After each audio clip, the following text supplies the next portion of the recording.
And I'm really glad you could join us today. I'm Diana Fishlock.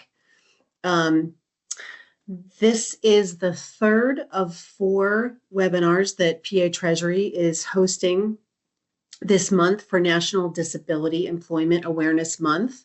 We are holding an NDEAM webinar at 1 p.m. every Tuesday in October. In today's webinar, we're honored to be joined by Norma Realpe from Disability Rights. She is a wealth of knowledge, and we're going to all learn a lot from her.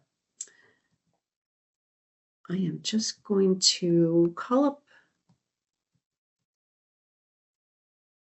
a video here from our treasurer, Stacey Garrity. Hello, everyone. Thank you for joining us to help celebrate National Disability Employment Awareness Month and to learn more about PA ABLE and other personal finance tools. We administer the PA ABLE program here at Treasury. ABLE stands for Achieving a Better Life Experience.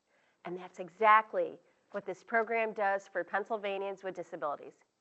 PA ABLE is a powerful savings tool that does not impact a person's important benefits. Before ABLE programs, saving was impossible, which was a disgrace. Now, more than 11,000 PA ABLE accounts have been opened, helping Pennsylvanians with disabilities save tax-free. And account owners have already saved more than $175 million. This is incredible. This is money that can be used to help pay for day-to-day expenses like groceries and rent, and larger expenses like assistive technology and vehicle modifications. Thanks to PA ABLE, so many people have an opportunity to live more independently and build real financial security. And starting next year, millions more Americans, including 1 million veterans, will have access to ABLE accounts when expanded eligibility goes into effect. Right now, a person's disability must begin prior to the age of 26. But starting in January, that age rises to 46. We are so excited to help spread the word about this great program improvement. Now, let's move on to the reason we're all National Disability Employment Awareness Month, observed every October, is a time to recognize and support people with disabilities in the workforce. All month long, Treasury will be weekly webinars covering a wide range of topics to help improve financial wellness and security. We'll talk about investments and check options, how to save with PA ABLE, options for short and long-term investing, and ways to maintain benefits while working, and details about Pennsylvania's Work Incentive Planning and Assistance Program.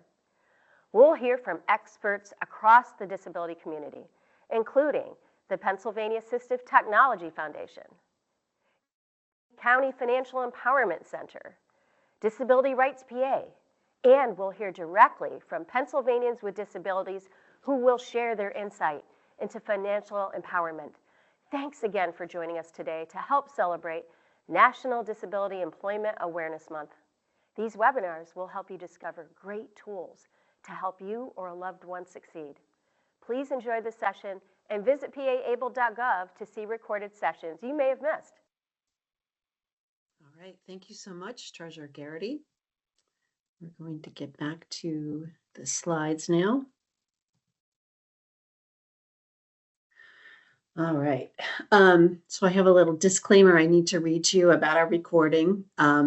Please be advised that today's meeting is being recorded for future playback and viewing. By attending or participating in this meeting, you acknowledge and consent to your statements and attendance being transcribed during the meeting. I'm Diana Fishlock. I'm the State Outreach Specialist for PA Treasury. I'm going to tell you a little bit about ABLE, and then Norma is going to share information about work incentives, and then we'll take questions and answers at the end. If you could type your questions in the question box, that would be great. So just to tell you a little bit about myself, I grew up with a mom who was an occupational therapist, and she worked with individuals with many different types of disabilities. And my older sister studied to be a social worker, and she worked throughout her career with children who have intellectual disabilities. So I sort of grew up hearing about disabilities around the kitchen table. which was a great start. And now I am the mom of two young adults with disabilities. So we have ABLE accounts at home. So I get to deal with ABLE at work and at home both. So first I'm going to start by giving you a quick snapshot of ABLE. People with disabilities can have a lot of added expenses, such as specialized equipment, modified housing, transportation, special diets, specific types of therapies.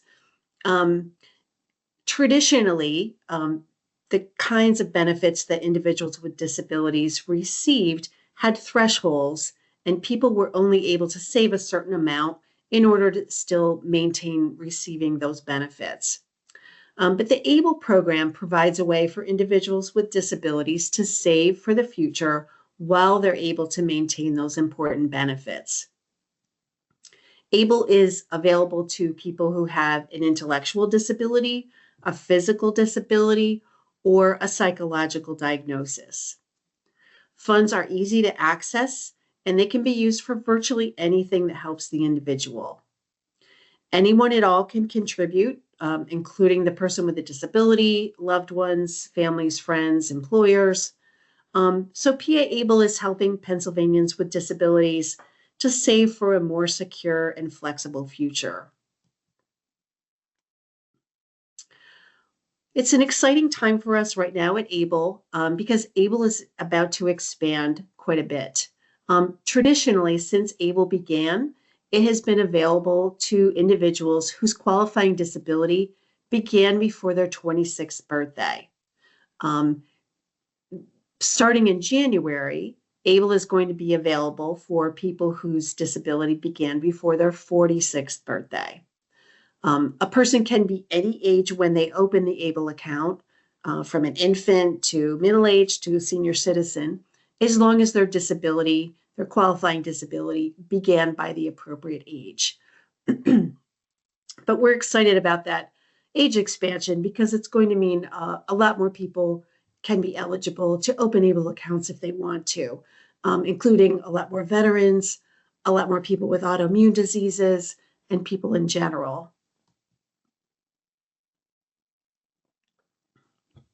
So while I'm talking about eligibility, I'm going to talk about the other factor in eligibility, and that is the severity of the disability. So if a person is eligible for supplemental security income or Social Security disability insurance, then they automatically qualify for ABLE.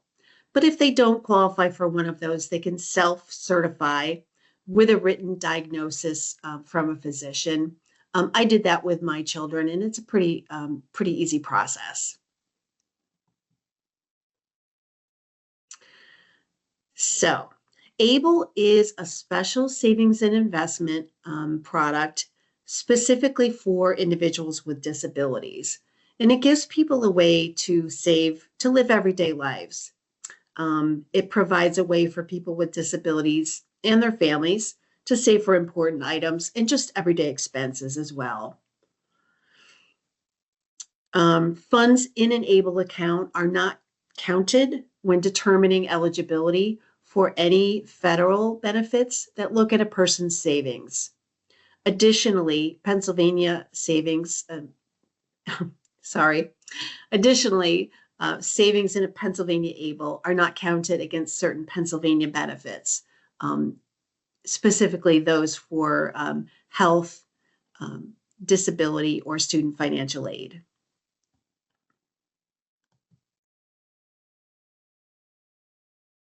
So just to give you a snapshot of ABLE and how it can help people, it does provide tax advantage savings.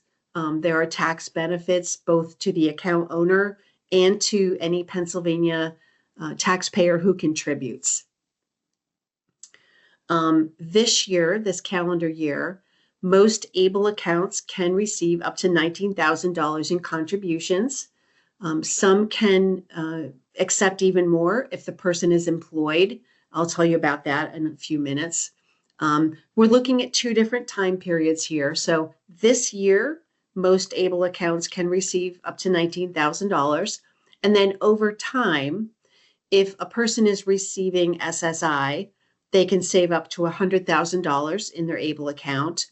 Or if they're not receiving SSI, then over time, the person can save more than $500,000. As you see from our bar graph here, ABLE really does change lives. If someone is receiving SSI and they're not saving with ABLE, they can only save $2,000 without jeopardizing that benefit, which is not very much. But that same individual, if they have an ABLE account, can save up to $100,000, which is a huge difference and really opens up possibilities for that person to save for things that matter to them and to just have a safety net. So as I mentioned, one of the great features of ABLE is that individuals can save without jeopardizing benefits. This includes both current benefits and any future benefits that the person might need to apply for in future years. People can have only one ABLE account nationwide, and we hope that Pennsylvanians will choose Pennsylvania ABLE because there are some nice tax benefits and it does have some added benefits protections. So funds in an ABLE account are not counted when determining eligibility for any federal benefits that look at a person's savings. This includes things like supplemental nutrition for needy families, supplemental nutrition assistance program, temporary assistance for needy families, medical assistance, housing assistance, student financial aid, and more. In addition, Pennsylvania's ABLE accounts, the funds in there are not counted when determining eligibility for Pennsylvania benefits having to do with health, disability, and student financial aid. Additionally, any earnings in the PA ABLE account do not face either state or federal income tax while they are in the account or when they're withdrawn, as long as they're used for qualified disability expenses. And I'll talk about those in just a moment. Additionally, any Pennsylvania taxpayer who contributes to a Pennsylvania ABLE account can deduct their contributions from their state taxable income up to $19,000 this year. So just using our family as an example, that last bullet there about the tax benefit. So in our family, I would be buying sneakers and jeans and macaroni and cheese and apples anyway for my children. But by putting the funds in the ABLE account first, I get a nice tax deduction for things that I would be buying anyway. So I really appreciate that tax benefit. And that's available for a loved one who puts funds into an ABLE account or for the account owner himself if he puts money into his own account. Enrolling in ABLE is pretty easy. Most people go online to paable.gov and enroll there. People can also fill out a paper application if they feel more comfortable with that. You can download that, you can print that out from our website, or you can call the ABLE helpline, which you see in the last column here. It's 855-529-ABLE. And you can request a form which we will mail to your house. Enrolling takes about 15 minutes, and it's a lot like opening a bank account or a credit card. You're going to answer basic demographic questions about things like when you were born and what your address is now. And you're also going to choose your investments.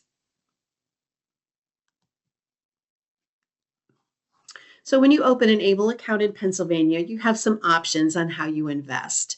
One is an interest-bearing checking account, and that comes with a free ATM card. It has a notch in it, which is helpful for people with vision loss.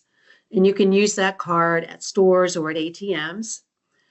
There are also several investment portfolios. There's more detail about those on our website.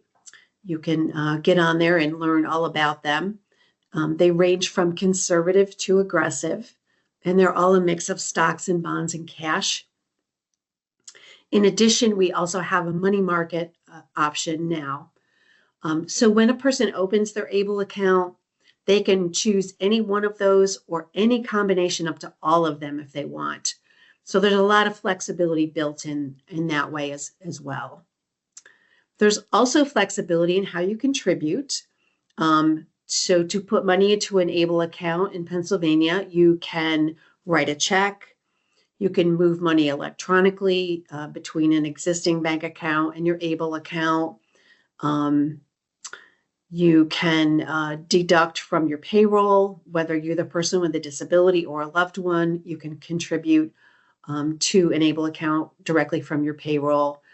So there's a lot of flexibility there as well. We do encourage people to save their receipts from expenses. We at Treasury don't need those receipts. We just encourage you to save those as a safety in case you're ever audited by the IRS.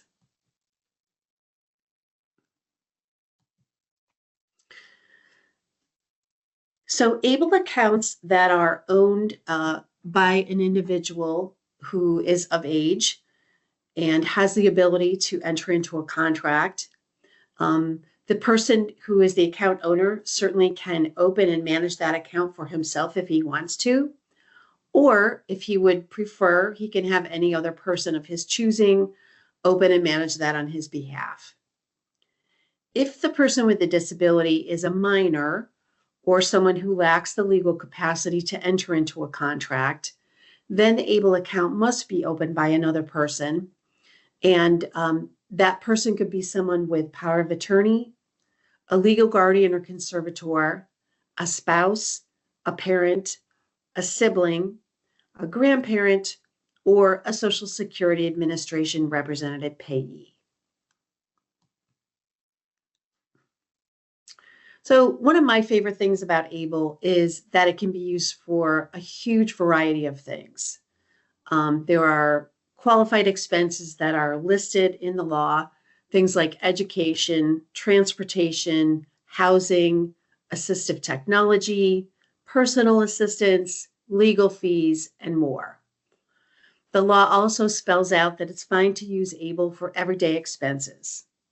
So you can use ABLE for big goals like a car or a house, or just regular day-to-day things like food and clothing. There's tremendous flexibility there as well. Basically, anything that enhances the life of the individual, be it something they need or something they want, can be considered a qualified expense. The person managing the account gets to decide what's a qualified expense. They don't have to check with the Treasury Department or the IRS. But again, we do encourage you to save receipts. So as I mentioned earlier, most accounts can receive up to $19,000 this year. Congress has been gradually beefing up ABLE and adding to it. One of those additions is the Able to Work Act. And under the Able to Work Act, some people who are employed are able to contribute more than that $19,000 limit. So if you qualified for this and you're not contributing during this tax year to certain retirement products, then you could contribute up to $34,060. Pennsylvania has been a leader nationally with ABLE. We're in a consortium with 18 other states. And among those 19 states, about 25% of the assets are from Pennsylvania. So we have a great track record. Pennsylvania this year became the first state to offer a tax credit to employers for matching funds in their employees' ABLE accounts. So in Pennsylvania, there are tax benefits for the account owner, for any individual taxpayer who contributes to an ABLE account, and now for employers as well.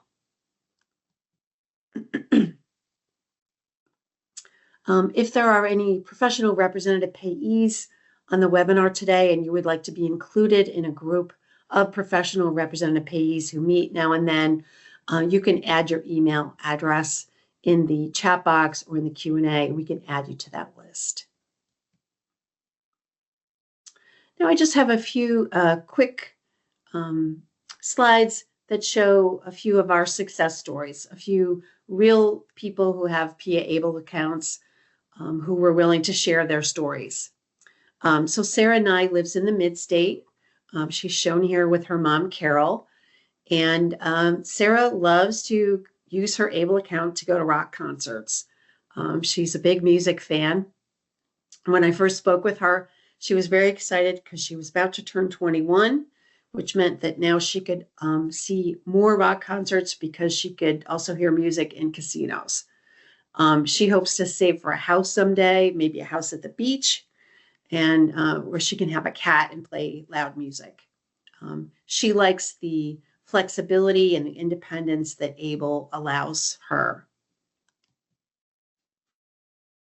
This is Beverly Austin. She lives in the Pittsburgh area. Uh, Beverly had preemie twins, and the night before her son Tyvel was going to come home from the NICU, Beverly's husband died. So Beverly suddenly found herself a widow with two preemie twins. So for her, PA Able represents security. It gives her tremendous peace of mind to know that she can save for Tyvel in a way that's not going to interfere with his benefits. She contributes a little bit every month, about $25, and she's seeing it go up quickly. And she knows those funds will be there, whether she's here or not, and that Tyvel can use it for college or therapy or whatever he needs. This is Dr. Josie Badger. She lives in Lawrence County, and she has used her Able account to save for a house, which she's been able to make completely accessible to her in her wheelchair. She's also wanting to purchase and modify a new vehicle so she can get around. And she realizes that as a person with a disability, she may not be able to work as long as other people. So she's also thinking about her Able account as a retirement vehicle. So the funds are there when she's no longer able to work, but the funds are also protected and not counted against her benefits that she needs to receive. So just to summarize, it is pretty easy to open an Able account. Most people can save up to $19,000 this year. Some are able to save even more. It's a great way to save and maintain your benefits. There are both state and federal tax benefits, and it can create a lot of opportunities for individuals to live in everyday life. It gives people more choices and more of a safety net. So I'm going to stop talking now and pass the baton to Norma. Norma is share her slides and tell us all about work incentives. I'm sorry, did you say I'm able to share my screen? Are Oh, you okay. able to? If you can't, Uh, I can. yes, I can. Okay, Yeah, I great. prefer if I control the my presentation. 1 second.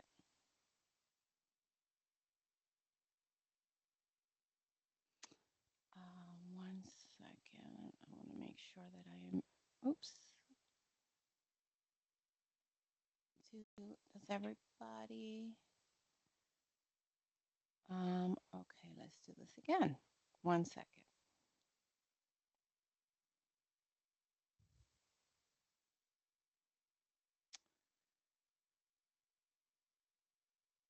Okay, does everybody see my screen? Can I get a thumbs up? Yes. Okay, perfect. Okay. So, good afternoon, everybody, and welcome to this presentation. My name is Norma Realpe, and I do work for the Disability Rights of Pennsylvania. We are the protection and advocacy for the state of Pennsylvania, the PNA. Okay, in today's presentation, I will be providing an overview of what is Ticket to Work WIPA program. Okay, WIPA program stands for Work Incentive Planning and Assistance Program. And basically, WIPA means benefit counseling. And what is WIPA? Well, WIPA, as you can see, the Disability Rights WIPA team, we provide benefit counseling for recipients who are receiving Social Security disability insurance and supplemental security income. We provide intensive individual counseling for those recipients. We are able to answer questions about, will my amount of my monthly benefits change? Will my benefits immediately stop? Will I lose my Medicare or Medicaid? So there are good news. There are a number of resources that beneficiary needs to know. And sitting under the benefit counseling or WIPA program, we're able to provide that type of counseling. Benefit counseling is free, so we offer that through the Ticket to Work program. In addition to that, we explain how their SSI, SSD, housing assistance, supplemental nutrition assistance program, also known as SNAP, their Medicare, Medicaid, or waiver benefits. So we talk to, again, those individuals and we define how their situation is today and how their situation will be once they start working. Okay. We are trained by Social Security to know what is the policy and procedures and protocol. We are able to provide, as I said, specific counseling about reporting wages to Social Security, and we also help beneficiaries to be protected from any type of overpayment. And you may ask how? Well, we explain protocol, how to report, when to report, and how often to report. And those are called work incentives. You can find benefit counselor through, and I'm hoping that this sheet was dispersed to everybody. You can or share it as a link. If not, I'm more than happy to send that off after this presentation. There are WIPA programs all around Pennsylvania. Disability rights is not the only one. Um, so just wanted to bring that to everyone's attention. The Ticket to Work also provides, um, well, let me back up a little. Ticket to Work, think of Ticket to Work as a coin. And we know a coin has heads and tails. So does Ticket to Work. Ticket to Work beneficiaries of Social Security can receive employment services, which are, as you can see in the screen, they could receive vocational rehabilitation, also known as OVR, or an employment network, which means the front of the ticket. The front of the ticket is basically employment services. So they can receive employment services at no cost to the beneficiary. They would need to assign their ticket to either OVR or, as I said, an employment network. Okay. And then, as I said, the back of the ticket would be the WIPA, the Work Incentive Planning and Assistance Program. And again, there are WIPA programs or WIPA providers through the Pennsylvania. Okay. And basically, what does WIPA assist? We, we help beneficiaries again to understand what their benefits are today and what are the myths and what are the impacts when an individual goes back to work or decides to start working for the first time. We explain how their work incentives, depending on the benefit that they receive, how it works. We also provide referral. We can refer people outside for other agencies. Who's eligible for WIPA services? Well, anyone who's receiving SSDI or SSI and who has a job offer, who is working, who is actively interviewing for jobs, who have an offer within 30 days, veterans, anyone age 14 to 25 who is receiving SSI or SSDI. And how do I get WIPA services? How do I find a WIPA service provider? Here's a telephone number. It's 866-833-2967. And that is basically my overview of WIPA services. Diane?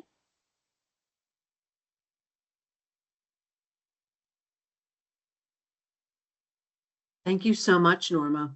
No problem. You have so much great information. Let me stop Um, sharing. It's basically an overview of what we do here. It can get intense. And we're not going there today. We appreciate it very much. No problem. So everybody, if you have questions, please go ahead and type them in the Q&A box. Don't be shy. Other people might have the same questions. Mm-hmm. Let's see what people have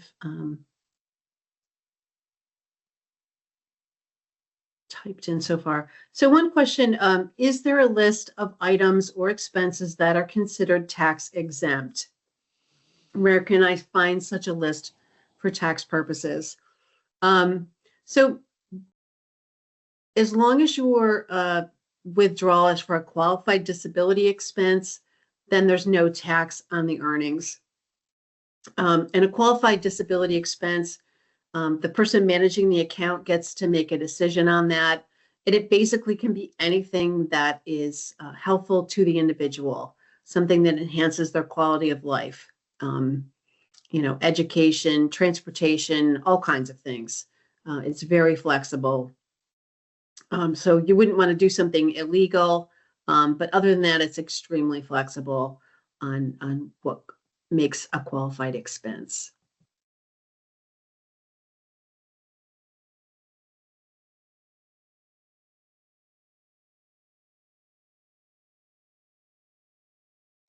Someone said they didn't know that a person could be receiving both SSDI and SSI from Social Security at the same time.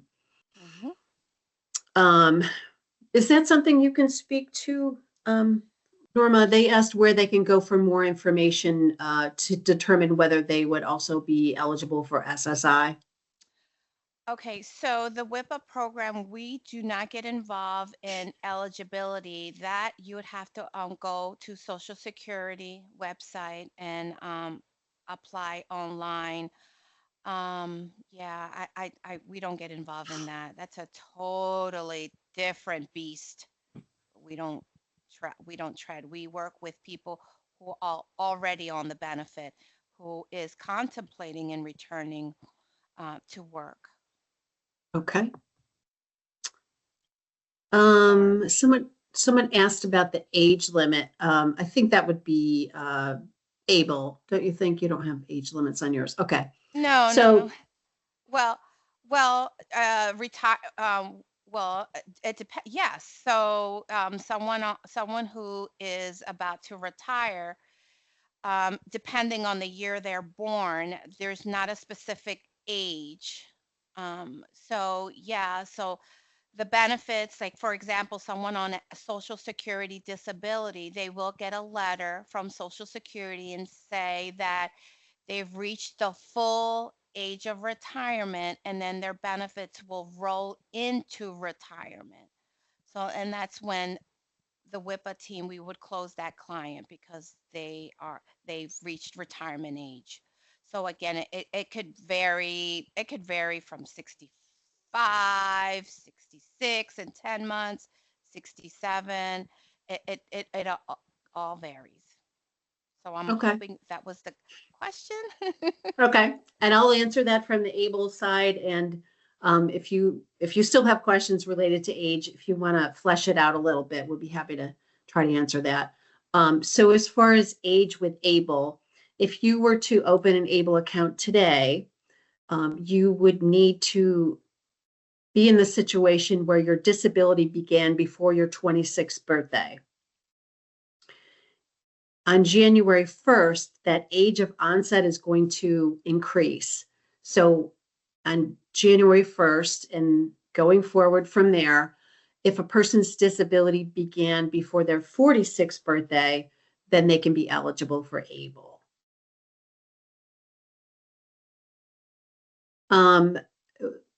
Norma, someone asked if you can provide a link to the WIPA information sheet. Sure, I'm going to,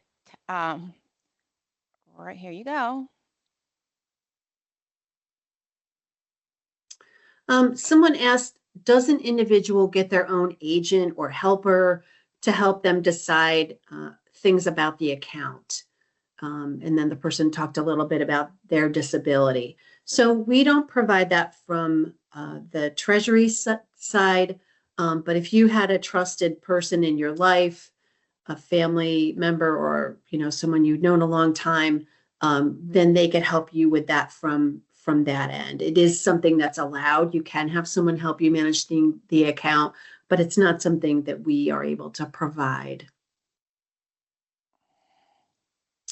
Someone asked, can you withdraw from an ABLE investment, or do you need the checking with the bank card in order to be able to make a withdrawal? Yes, you can withdraw from the investments. There are 3 different ways you can withdraw from the investments. You can log into your account and you can transfer funds from there. You can call the ABLE helpline and say, hey, I need you to pay $1,000 to pay off my car. We will cut the check and we will mail it for you. Or you can fill out a form. So you certainly can take money out from the investment options. Norma, thank you for posting that. Sure, not a problem. Norma, if you are on SSDI and you turn 65, do you switch to SSI or do you stay on SSDI? No, that's definitely false. So again, it depends on the year that you are born. Okay. So Social Security will send out a letter to the recipient saying that you are close to hitting full retirement. Your disability will automatically convert to retirement benefits. So that disabled worker is now coded as retired.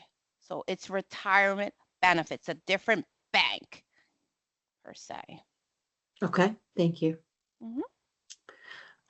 Someone said, what are the new economic deposit limits per year for individuals with jobs? So this tax year in 2025, most people can contribute up to $19,000. Mhm. For individuals who are working, they may be able to contribute up to $34,060. And as far as what it will be next year, I am not sure yet. Bear with me while I jump from the Q&A to the chat. Norma, if an individual is working minimal hours to protect federal and state benefits, can WIPA help calculate if the hours can be increased safely? Also, what is the form from SSA that you need to start working with the person? Oh, you're muted, Norma. Sorry about that. That's I am okay. going to give you the phone number to Ticket to Work helpline. Give me 1 second. I'm hoping it's this number. 1 second. That's a great question, by the way. So if anyone on this call who is on Social Security disability or the supplemental, also known as SSI, who wants benefit counseling, okay, my recommendation is call here. Thank you. Yep.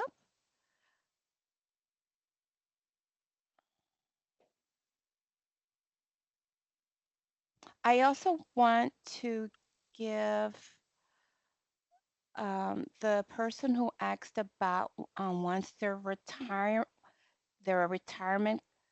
or they hit retirement age, here's a great website. Thank you. Mm-hmm.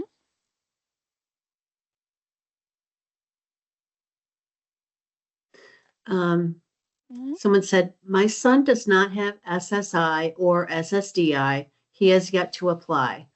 We were told to wait by SSA and by Social Security Administration until he opened a PA able.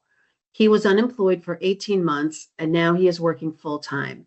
Can he still apply to ticket to work?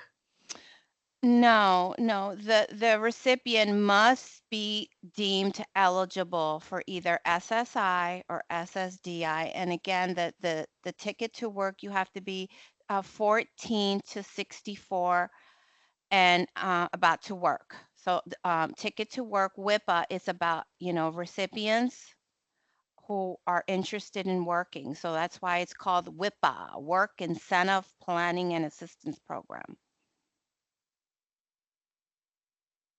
Someone asked, is PA Medicaid still frowning upon having a first party special needs trust fund or an ABLE account?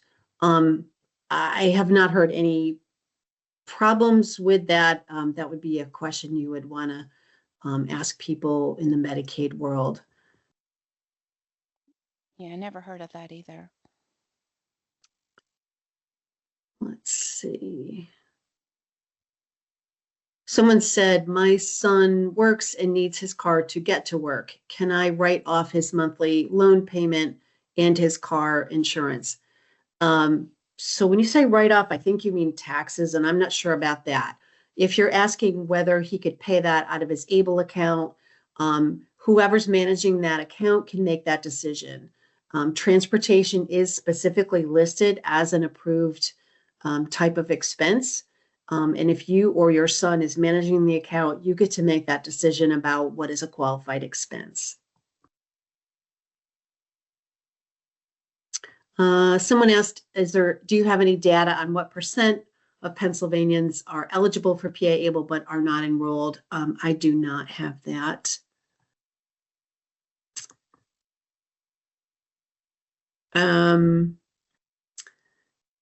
For the person who asked how much your son can save over the $19,000 limit, if he is employed, I am going to copy and paste the able to work form, and you can find out more there.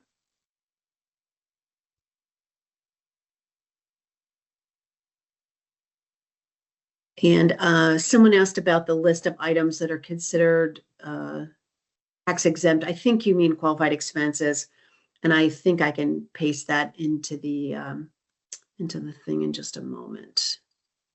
Let me jump over to the chat, see if we have any new questions there.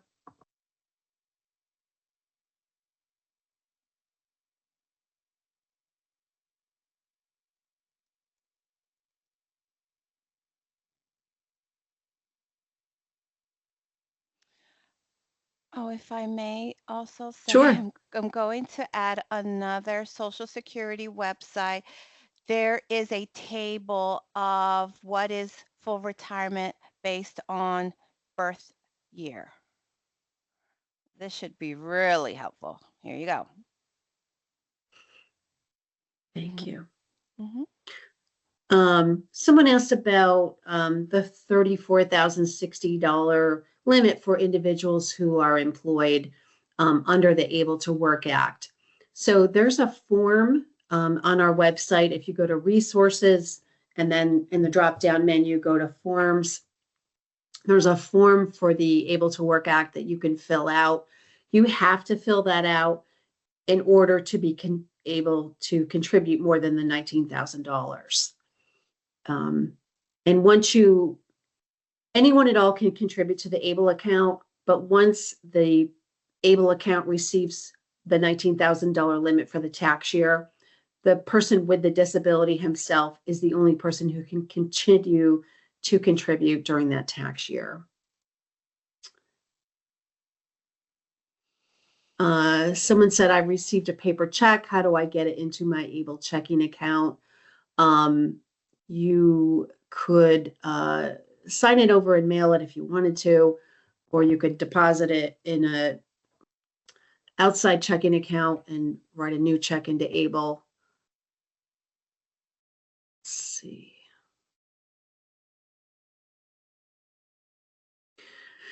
Someone said, if you have a young adult, would it be better to have an investment account or checking so that they can pay their own expenses, or both? So we're not allowed to give advice about how you invest. We did have a great presentation last week about long and short-term investing, why you might want to choose one over the other, or why you might want both. And I believe all the NDEAM sessions will be posted to our website by the end of the month, so you can check that out. There's also lots of great information online about investing. You also can go to our website and click on each investment option and find out how it's done historically and things like that. So you can make an informed decision for yourself about what decision is right for your family.